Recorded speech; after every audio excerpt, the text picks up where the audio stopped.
Ich wache auf, die Sonne scheint in mein Zimmer. Es wird ein guter Tag, ja, es wird meine.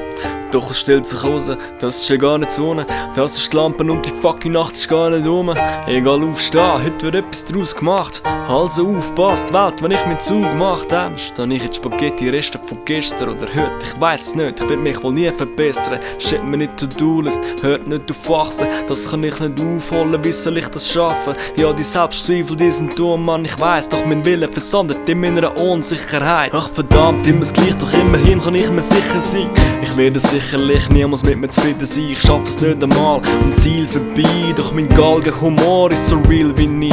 Lug Früähner ist noch gegangen, wenn's dann halt mal wirklich sein muss. Mittlerweile funktioniere ich nicht mal unter Zeitdruck. Ich sehe meine Kollegen und sie sagen, das wäre eh geil.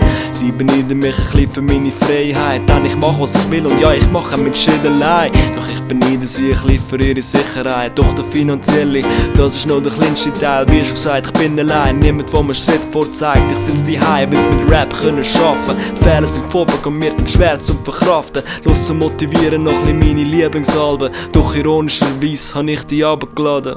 Ach Bullshit, jeder fängt mal klein an. Musst nur ein Ziel haben, den Weg Schritt für Schritt gehen. Doch das Ziel ist nicht wert, ich zitiere den Knack. Kannst von CR-Rap nicht leben, es gibt keinen Markt. Scheiss auf dein Marketing, geht mir am Arsch vorbei. Solange ich lieb, was ich mache, ist mir alles gleich.